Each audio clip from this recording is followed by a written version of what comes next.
So a couple of days ago, I saw Venom: The Last Dance.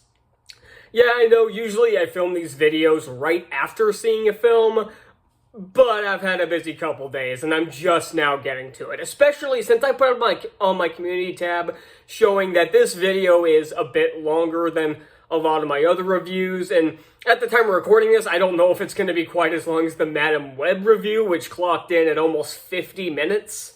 But this one will be a bit longer. Ironically, the two Sony Spider-Man universe movies are the ones that are getting the really long video treatment, and the Deadpool and Wolverine one clocked in at under 20 minutes, so make whatever joke you want about that, I'm moving on. Because I do actually have a lot to say about this film, and there are several things that I do want to talk about involving Sony Spider-Man universe outside of this film that I might make a full video on and just briefly touch here. But nevertheless, much like Madam Web, I have a lot to say about this film. And much like Madam Web, where all my other reviews are usually just one take of me talking, I'll probably split this up into several takes because, again, I have a lot to say and I want to organize it just a little bit. So, let's get into the film. Now, the first thing I want to talk about with this film is the character of Null. And partly because he was a giant cock tease when it came to the marketing. He was built up in a ton of these trailers that he was supposed to be the big bad of this film. And I wasn't disappointed when I saw the film and saw he was barely in it, purely because I'd heard ahead of time that he was barely going to be in the movie. Had I not heard that report early on, I would have been pretty pissed to find out he had maybe 5 minutes of screen time in the film. Because, yeah, he has about 5 minutes of screen time, despite the fact that I even saw a short teaser that came out just before the movie did, like the day before the movie hit theaters, all about Null. Like, it was mostly showing the opening shots of the film that are showing Null in his symbiote prison, and it was Venom talking about Null. So all these trailers built him up to be the big bad of the movie. And again, he's barely in the film. Hell, the actual main villain of this movie isn't even a character. It's the frickin' creatures that he was sending that were in the trailers. I assumed they were just going to be the henchmen, like the Chitauri from the Avengers. Like, I thought Null was going to be the Loki for this film, and those symbiote creatures were just going to be like, was going to be his army, like the Chitauri was. Or like the Ultron bots from Age of Ultron. Or the Parademons from Justice League. I thought it was going to be something like that. But no, really the main villain of this film is some mindless creature that's going after... You know what, I'll get to what they're going after in a minute. Actually, you know what, I'll get into it now because it does relate to Null. So, essentially, Null's whole thing is that he's in some kind of symbiote prison. And the only way he's going to escape is by something called a codex, which is somehow inside of Venom and Eddie. Now, the way the codex worked is that it would be activated when the symbiote, when the host dies, and the symbiote brings the said host back to life, which we saw in the first Venom film where Eddie was very briefly killed by Riot, and he was brought back by Venom. And I did appreciate that callback to the first film, I will say that, but I'll get to Eddie and Venom a bit later. How this codex works is never explained. And that's a common theme with this film that I'll get into a bit later, but very little of this movie very little of what happens, especially revolving around the codex and everything, is explained. How exactly does this codex free him specifically? It's never explained. And the way the codex would be destroyed is if either Eddie or Venom die. And again, this is going to be a spoiler-heavy review. I should say that right off the bat, but you probably figured that by now. So back to Null. Again, he's in the movie for about 5 minutes, and he's played by Andy Serkis, which is pretty cool, which, again, he's a motion capture character. You have a motion capture character, 9 times out of 10, it's going to be Andy Serkis. Like Snoke from the Star Wars films, Caesar from the Planet of the Apes films. Why am I blanking on the other? He does a lot, but he does a lot of motion capture characters, and it's something he's really good at. So yeah, the performance from Serkis is really good as well, even if, again, he's barely in the film. And I think I know why. I have a feeling, and I'll talk about this a little bit later too when I talk about Sony's quote-unquote plan. I think they're trying to build him up to be the big bad of the entire franchise. Like, they're building him up to be Sony's answer to Thanos. Which begs the question, why was he even in this movie? Like, this is supposedly the last Venom movie. I don't buy that for a second, though. These movies make bank. Even if this one is kind of underperforming, like it made 51 million domestically, it still made a ton of money overseas. These movies still bring in profits, and guess what? Morbius didn't, Madam Web didn't, and I'd honestly be shocked if Kraven the Hunter pulled in these numbers. I honestly think Kraven will do fine, because it probably has a bit lower of a budget, because it won't rely on a lot of CGI. But these are the only movies that Sony has made in their little Sony Spider-Man universe that have made money. So I don't understand. I have a hard time believing, especially since we've heard several times with other people, this is their last time playing the character. We heard it with Hugh Jackman, we heard it with Patrick Stewart, and both of them were back with it under a decade. So I have a hard time believing this is Tom Hardy's last time playing Venom, especially if Sony's going to plan some big team-up movie. They'd bring Venom back for it. How they're going to bring him back, I don't really know, but we'll see. So now that we've gotten all out of the way, hang on. My Hydro Flask was messing with the green screen there. I don't know if you noticed, but my arm kind of disappeared there. Either way, next thing I want to talk about is Venom and Eddie themselves. And I have a serious problem with Venom and Eddie in this film. And it's not what you think. My problem is that they are not in the movie as much as they should be. This is the quote-unquote last Venom movie, and there is a distinct lack of Eddie and Venom here. Because a lot of the plot focuses on this military outfit underneath Area 51 in a place called Area 55 that have captured pretty much every other symbiote, including Patrick Mulligan, who is now Toxin, even though they don't actually give a name to any of these other symbiotes. And you know what's funny? I talked to my brother, who's a big he's 11 years old, he's a big Spider-Man fan, and he has a lot of those, like, encyclopedia books that tell you a lot about other characters and everything. He was asking me what kind of symbiotes were in the film, and I'm like, I even though I am a big Spider-Man fan, I know a lot about the lore, I know a lot of the different symbiotes. He asked me what kind of symbiotes in the film, I'm like, I couldn't tell you. I literally said, I'm like, I have no idea. These are just a bunch of different colored symbiotes that don't really have a distinct personality at all. So I could barely tell you which ones were in the film other than Venom, Null, and Toxin. And the only reason I knew it was Toxin is because the host was Patrick Mulligan, who was set up at the end of the second movie.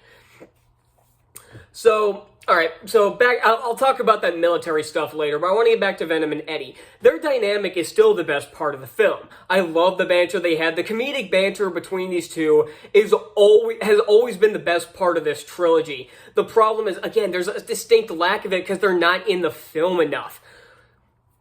And they get some pretty fun scenes, like the Venom horse scene was pretty fun.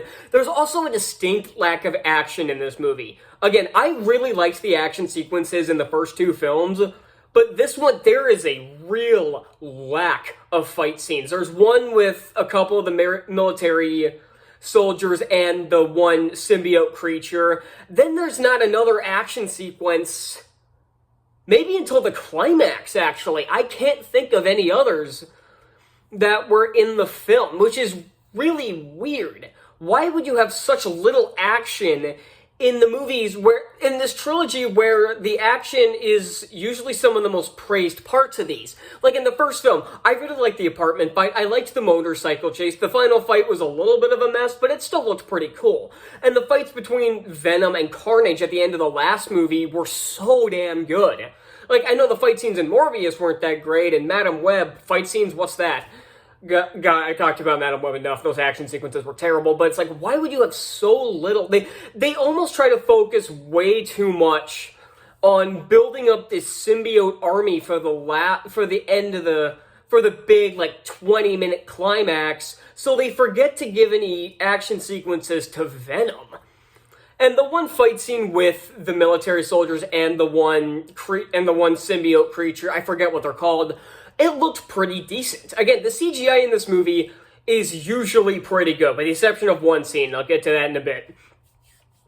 And you obviously get, and again, you get a lot of fun shenanigans like them at a casino briefly where they meet up with Mrs. Chen. It's pretty fun. You get that dance scene that you see in the trailer. That's the only time, then that's the one scene where the CGI kind of went to shit, was when Venom was dancing with Mrs. Chen. It's like the quips from Eddie while this was going on were still pretty funny, but the CGI for some reason looked like crap in that scene, where the rest of the film, it looked pretty solid. Again, nothing spectacular, like, it's not like Avengers quality, but it doesn't have the budget of the Avengers movie, so I don't expect that kind, but it looked pretty good overall.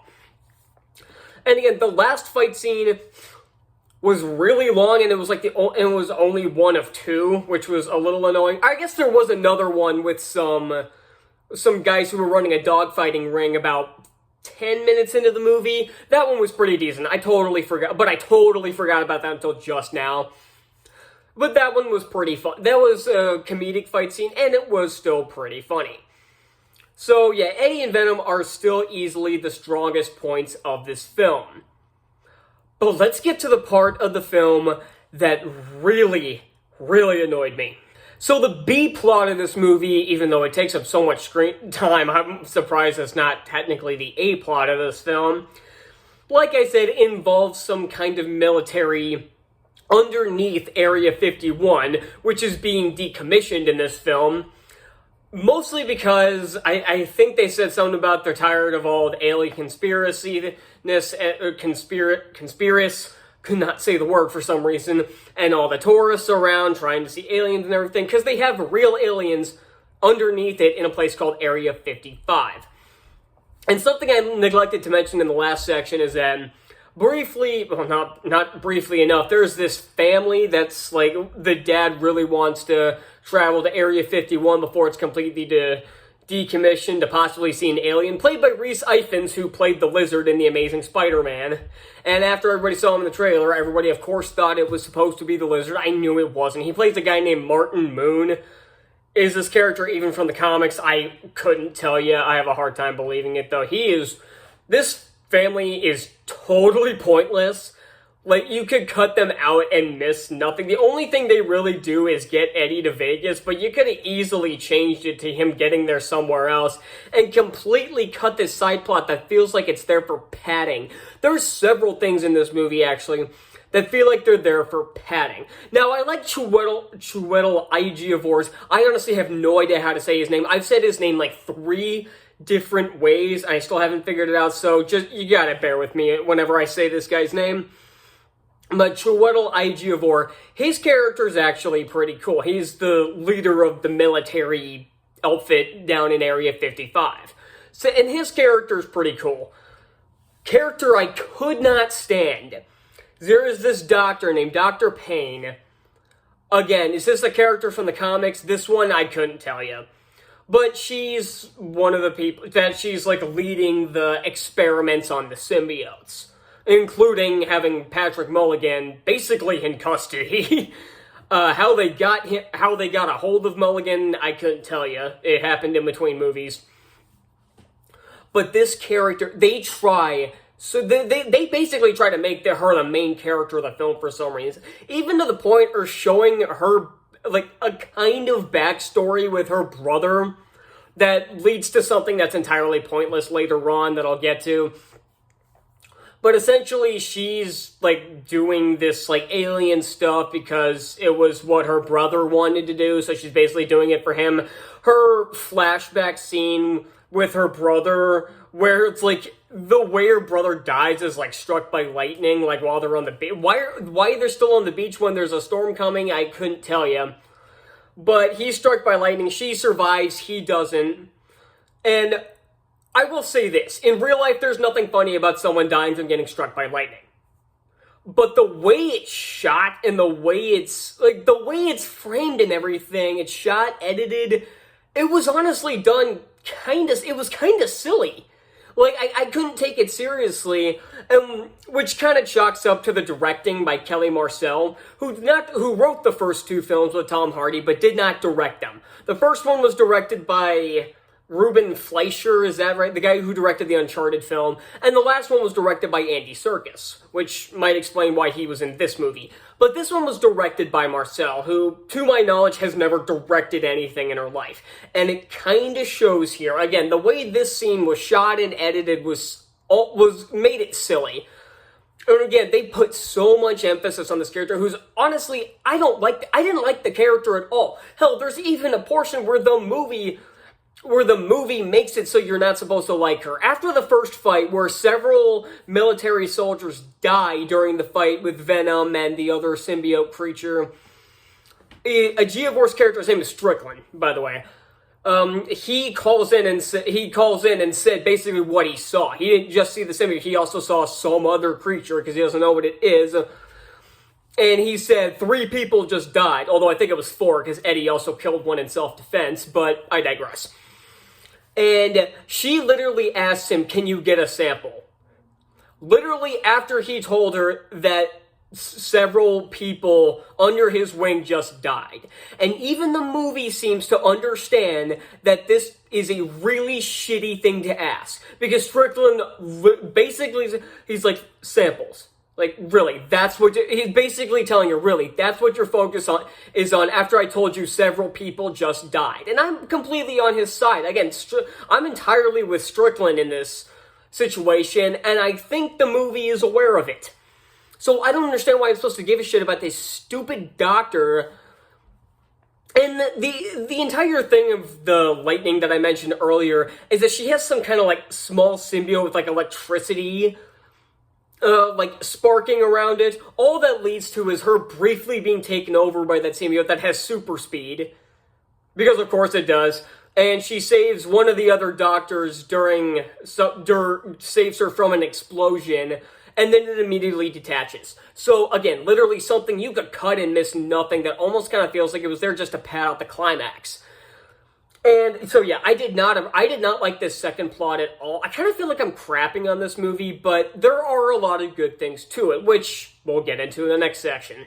So yeah, the things I didn't like about this movie seem to be pretty obvious. I didn't like the B plot with the military, even though I liked the idea on paper, but the way it was done was so boring. I don't like to leave in the middle of the movie to take a piss, but I was tempted to with this film. I really was. The last time I did that was with the Marvels when the musical sequence showed up, and I knew it was coming because I saw the clip on the internet, so I left, and I saw that one with my family. I came back, it's like, you should be lucky you left, is what you just missed. I'm like, I know what I missed. I'm like, but that was the point where I was at with that B plot. I didn't like it, and I didn't like the plot with the family and anything. They're there to basically, for the morals of the film, but goddamn, they are so annoying and totally pointless.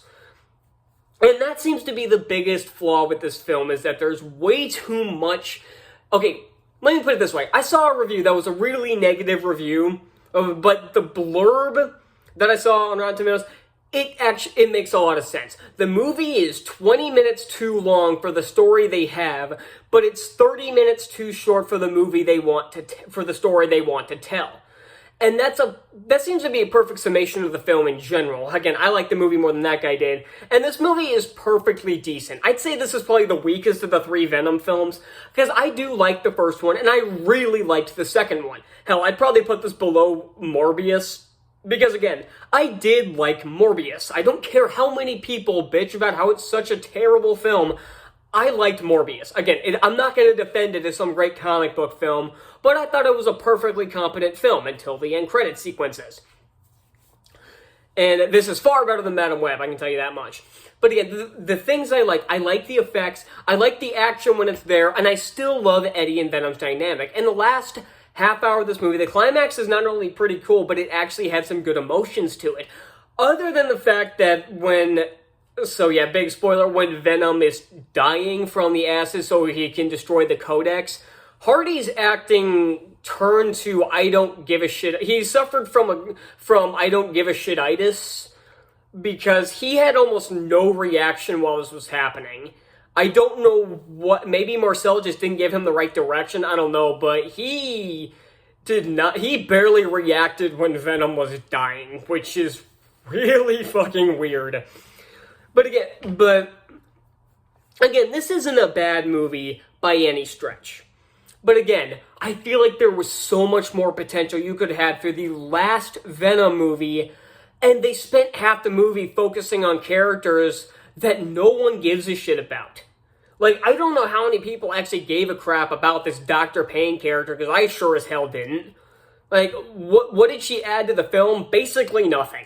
And her backstory, no point to it whatsoever. It feels like there was a lot of padding in this movie. Again, coming back to the review that I quoted, where it feels like it's 20 minutes too long for the story they have. And that's exactly correct. You cut out the family, you cut out all this crap with Dr. Payne, and just make the villain of the movie Strickland, and then the aliens that are coming after the Codex. Your movie's probably an hour and a half flat. And honestly, I would have much preferred a more concise hour and a half movie than a somewhat messy film that clocks in just under 2 hours. And again, it's 30 minutes too short for the story they want to tell. It's almost like they wanted Null to be the villain of this film. But like I said, it almost kind of feels like they're setting him up for the team-up movie. Will that ever get made? I don't know. I'll have a full I'm not going to get into that here. I'll have a full video on that probably tomorrow, because I really want to talk about that. And I already talked about what the hell is Sony doing when the Madam Web trailer released almost a year ago at this point. But I feel like I have a bit more to go off now after this film, and with Kraven the Hunter coming up in about 6 weeks, give or take. So yeah, I still enjoyed this film, don't get me wrong. Again, I felt like I was crapping on it a lot, but I did enjoy it. It's probably the 4th best of the Sony Spider-Man universe movie. This is coming from someone who's been defending this franchise other than Madam Web. So take that for what it's worth. I'm giving Venom: The Last Dance a C+. So that's all I got, and I'll see you all next time. Bye.